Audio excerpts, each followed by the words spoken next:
तो hello everyone, कैसे हैं आप सभी। क्या चल रहा है, कैसा हुआ आपका एग्ज़ाम। आशा करता हूँ कि अच्छा हुआ होगा और बड़ी मेहनत आपने की है। अच्छा हुआ है तो अच्छी बात है, नहीं हुआ तो देखिए डेस्टिनी में कुछ और होगा।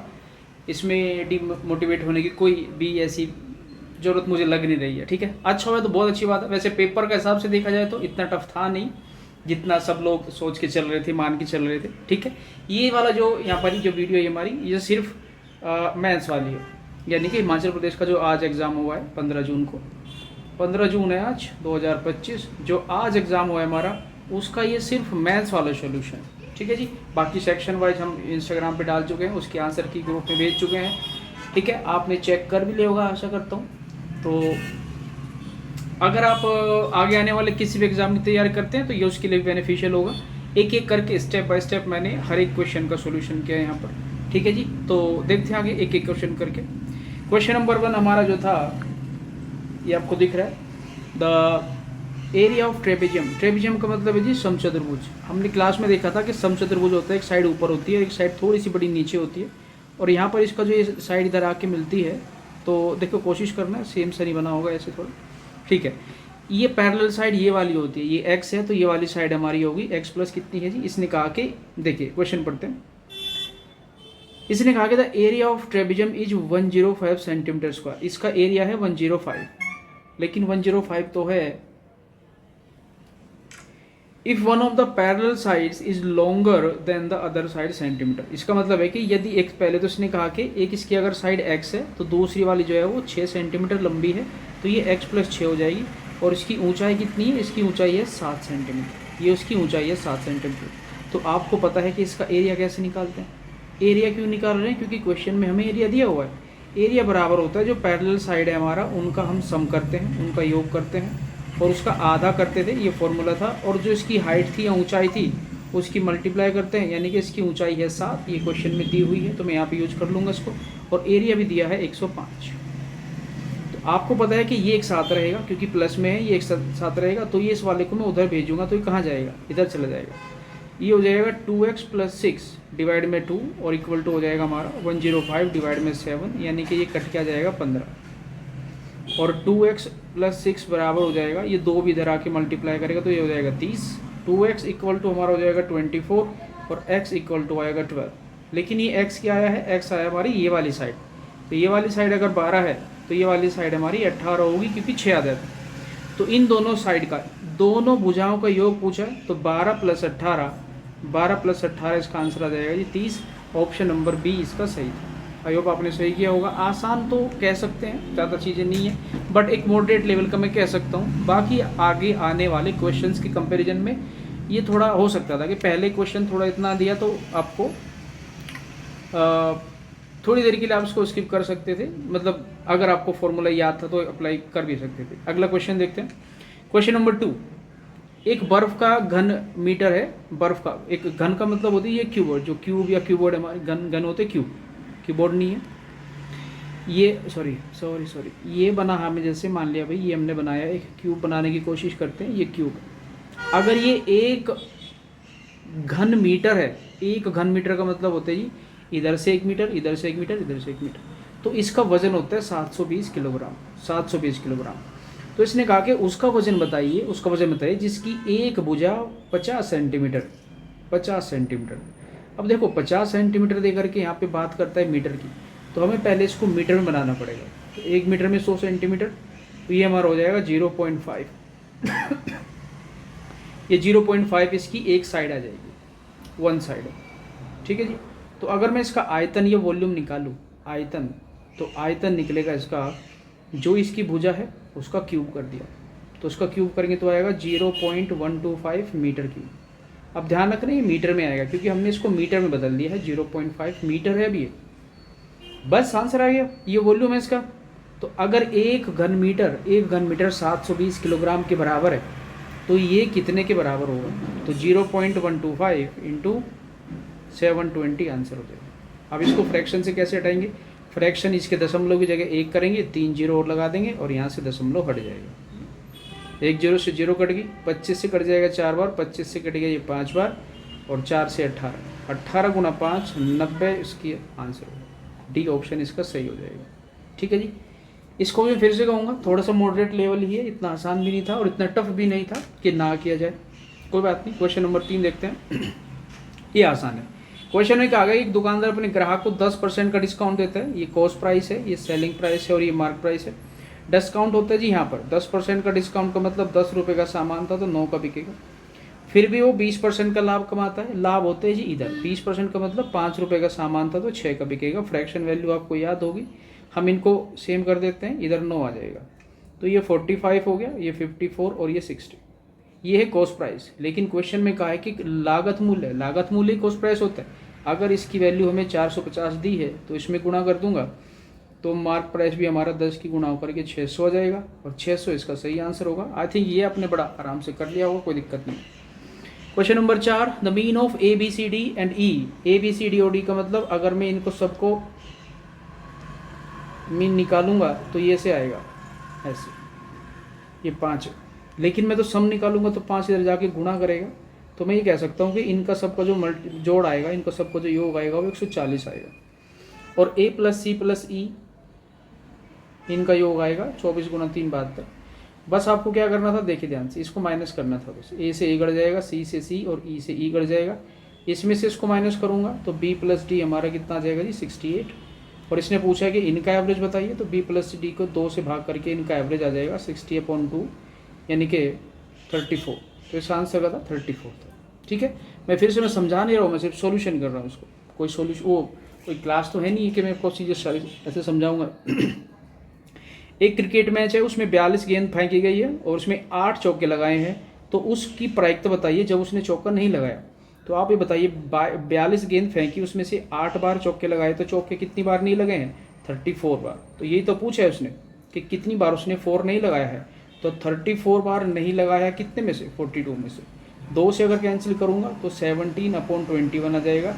ये इसका सही आंसर हो जाएगा। Question number 6, the arithmetic mean of and mode of a data are 24 and 12 respectively, then median क्या होगा। तो आपको पता है कि एक फॉर्मूला होता है इसमें कि MO = 3MD - 2MA, जहाँ पर मो का मतलब मोड है, ये मीडियन है और ये मीन है। तो इसने क्या कहा है, the arithmetic mean and mode, mode कितना है 12 है, तो 12 = 3MD, MD का मतलब मीडियन पूछा है, -2 × 24 इसने दिया है। तो 12 = ये 12 = 3MD - 48। 48 को अगर उधर जाऊंगा तो प्लस हो जाएगा, तो 3MD यानी कि 3 मीडियन बराबर है किसके 60 के, और मीडियन बराबर हो जाएगा 60/3 यानी कि 20। तो 20 इसका सही आंसर हो जाएगा। आई थिंक ये आपने किया होगा, आसान था। मीना एक एक्वेरियम के लिए एक मछली दुकान से खरीदती है। दुकानदार टंकी से जिसमें 4 नर, देखिए एक टंकी था ये, इसमें आपको पता है मछलियाँ कैसे रखी जाती है, एक पानी बर्तन होता है जिसमें पानी भरा होता है। इसमें कितने नर है जी 5 है नर और उसमें 7 है मादा। मादा का मतलब फीमेल है। तो इसने कहा कि एक मछली निकालता है और मछली के मादा होने की प्रायिकता बताइए। तो भाई इसमें से अगर मैं मछली निकालूंगा, लेकिन वो होनी चाहिए फीमेल। फीमेल कितनी है 7, और कितने में से निकलेगी 7 और 5 12, टोटल में से निकलेगी ना। तो 7/12 का मतलब हो जाएगा का कौन सा ऑप्शन, डी आंसर। बहुत ही ज़्यादा आसान था ये वाला। Question number 8, 2 acute angle of right angle triangle. आपको पता है राइट एंगल ट्रायंगल जब बनता है तो उसमें एक एंगल हमारा कितना होता है, एक एंगल हमारा 90 डिग्री का होता है। ये होता है राइट एंगल ट्रायंगल। ये 90 डिग्री होगा ही होगा, तभी ये 90 डिग्री है, एवन राइट एंगल ट्रायंगल है। तो आपको पता है कि इसके तीनों एंगल का सम तो 180 होता ही होता है। तो अगर ये अकेला 90 हो गया है तो फिर इन दोनों का सम भी कितना होना चाहिए, इन दोनों का सम भी 90 होना चाहिए, यानी कि इसका और इसका सम भी 90 होना चाहिए, तभी तो 180 हो पाएगा। लेकिन इसने कहा कि 2 जो न्यून कोण है वो समान है, यानी कि अगर ये x है और ये भी x है तो समान है। तो x प्लस x कितना होना चाहिए, भी 90। तो 2x बराबर हमारा 90 है, तो यहाँ पर x कितना हो जाएगा 45 डिग्री। तो 45 इसका सही आंसर था। ये भी बहुत ज़्यादा आसान था। अब बस ट्रेवल फर्स्ट 100 किलोमीटर, पहली जो 100 किलोमीटर की दूरी है वो 100 की स्पीड से जाती है, फिर अगली 150 किलोमीटर जाती है तो 90 की स्पीड से जाती है। तो बस की औसत गति क्या होगी। देखो अब वो एवरेज स्पीड कैसे निकलता है। एवरेज स्पीड का फॉर्मूला होता है एक बहुत ही छोटा सा क्यूट सा, कि कुल दूरी निकाल लीजिए, जो भी कुल दूरी है, और उसको बटे कुल समय से भाग कर दीजिए। कुल समय, कुल दूरी कितनी चली है तो साफ साफ दिख रही है, 100 किलोमीटर पहले गया है, 150 किलोमीटर बाद में गया, तो 250 तो हो गई। लेकिन कुल समय कैसे निकालेंगे? समय निकालने के लिए आपको दूरी बटे चाल का फॉर्मूला लगाना पड़ेगा। अगर 100 किलोमीटर गया 100 की स्पीड से तो 1 घंटा तो यहाँ पे लगा है। फिर 150 गया है 90 की स्पीड से, तो आपको पता है 30 से कट जाएगा, ये 5/3 हो जाएगा, इतना यहाँ पे समय लगा है। टोटल समय नीचे लिख देंगे 1 + 3/5/3। तो इसको मैं लिख सकता हूँ कि 250 बटे में 8/3, और ये 3 आ जाएगा जी ऊपर। 250 × 3 और बटे में हो जाएगा 8। अब देखिए कट तो रहा नहीं है ये, आपको पता है 2 से करेंगे 125, फिर 4 हो जाएगा, बात वही है, काटना पीटना आगे कटेगा नहीं। आपको मैं थोड़ा सा अप्रोक्स अगर लेके बताऊँ, आप इसको देखो यहाँ पर, अगर मैं 8 से इसको काटता हूँ तो 8 × 24, फिर 1 बचेगा, 10 आएगा, फिर 8 एकम 8 तो फिर भी जाएगा ये, और फिर पॉइंट लग करके थोड़ी वैल्यू कुछ आएगी, यानी कि यहाँ पर 31 प्लस आ रहा है कुछ, 31 प्लस कुछ है, और 31 में 3 की मल्टीप्लाई करूँगा तो 93 पॉइंट कुछ आएगा।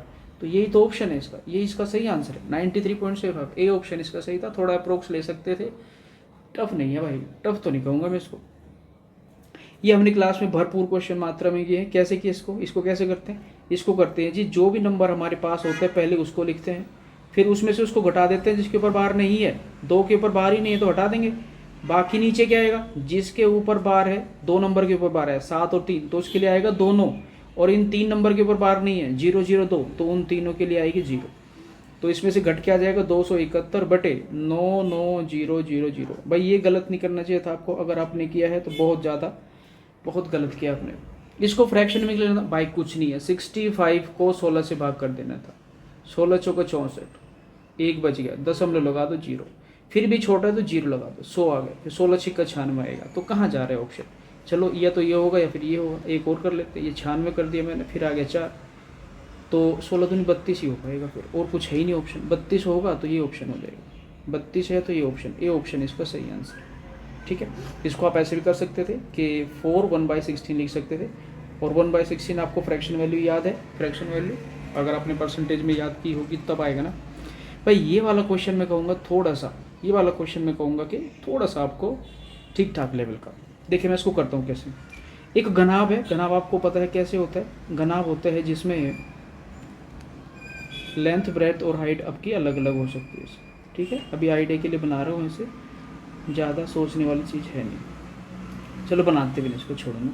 इसने कहा कि लेंथ प्लस ब्रेथ और हाइट उनका सम कितना है, 20 है, और इसने कहा कि उसका जो डायगोनल है यानी कि जो विकर्ण है, अब देखो फॉर्मूला याद होगा तभी हो पाएगा ना भाई, L² + B² + H², ये होता है डायगोनल, और ये किसके बराबर है, 10 के।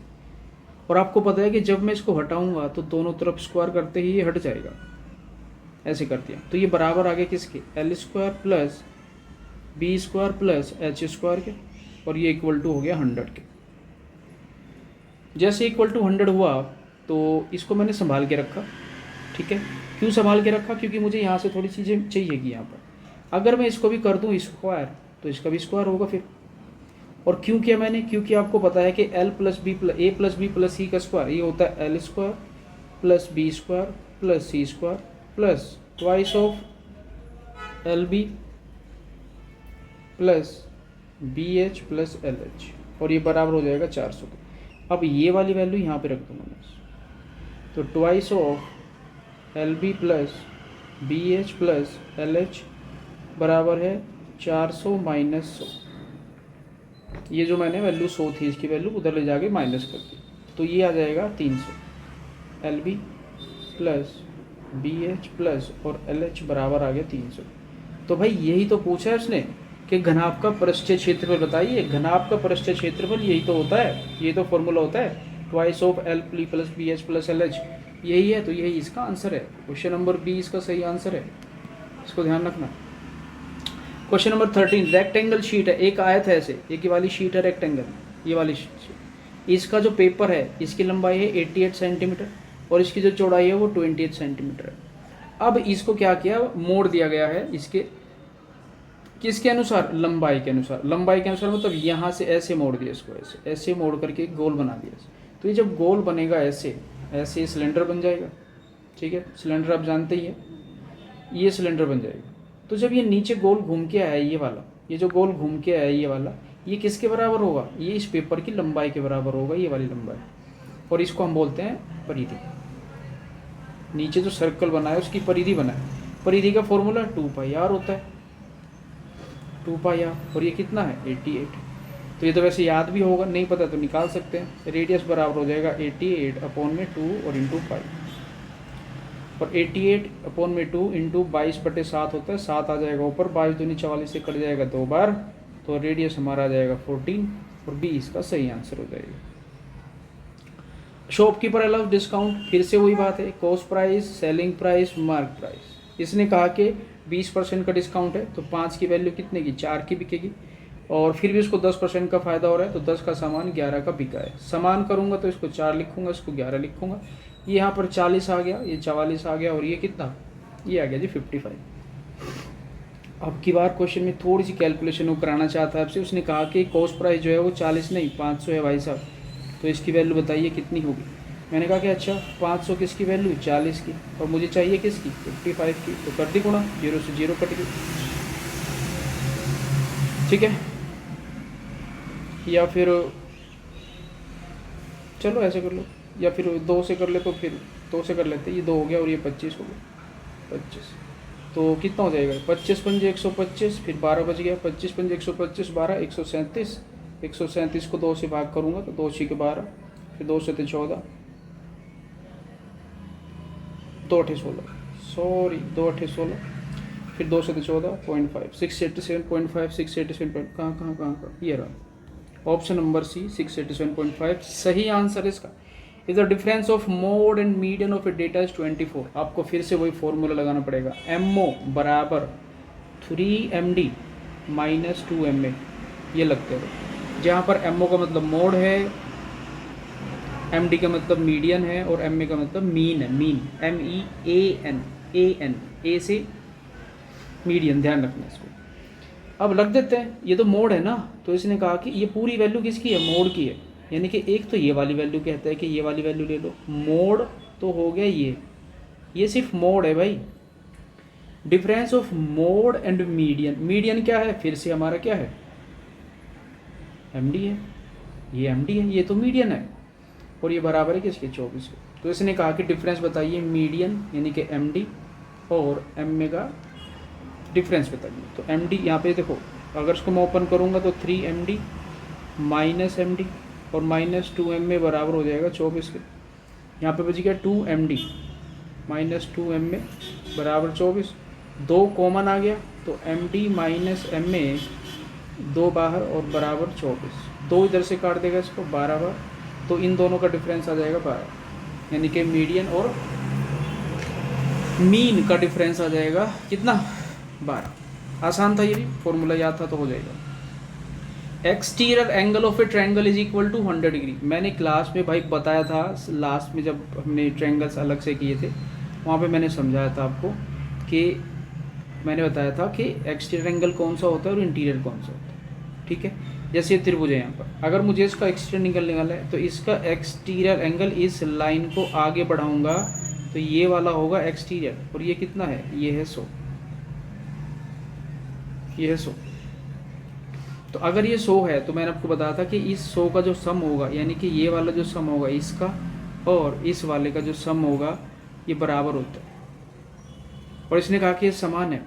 देखो एक त्रिभुज का बाहरी कोण, ये है बाहरी कोण, और 2 आंतरिक विपरीत कोण, आंतरिक का मतलब यहाँ पर और विपरीत कोण है ये वाले, ये समान है। अगर ये x है और ये x है, तो मैंने आपको क्लास में बताया था कि भाई इन दोनों का सम ही इसके बराबर होता है बाहर वाले कोण का, ठीक है। तो 2x बराबर 100 है, तो x बराबर 100 है, तो x बराबर होगा 50 के, तो 50 इसका सही आंसर है। Question number 70, the rational number between √2 and √3। देखो ये तो आसान था, √2 इक्वल टू होता है 1.4 पॉइंट समथिंग, और √3 होता है 1.7 समथिंग, 1.7 समथिंग। तो इसने कहा कि इनकी बीच की वैल्यू बताइए। अगर इनके बीच की वैल्यू बतानी है तो इनके बीच की वैल्यू बताने के लिए 1 सेकंड में करता हूँ, 1 सेकंड करता हूँ, रुको।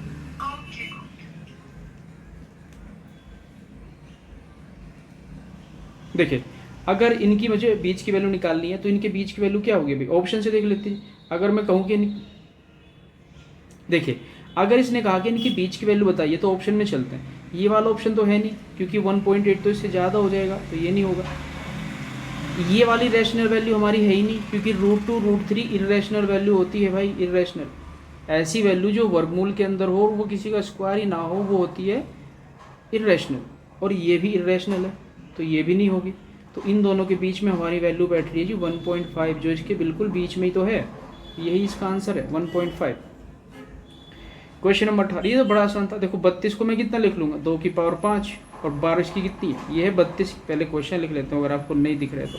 क्वेश्चन में कहा कि 32 की पावर है 2/5, लेकिन पता है 32 को लिखूंगा मैं 2 की पावर 5। क्यों लिखूंगा जी, क्योंकि होती है 2 की पावर 5, और जब ब्रैकेट में अंदर भी पावर हो और बाहर भी पावर हो तो इन दोनों की मल्टीप्लाई होती है, और मल्टीप्लाई होने से 5 से 5 कट जाएगा, 2 की पावर 2 बचा, 2 की पावर 2 होता है 4 इस क्वेश्चन का सही आंसर है। बहुत ज़्यादा आसान था वैसे, बहुत ज़्यादा आसान। Question number 19, the curve surface area of A right circular cone.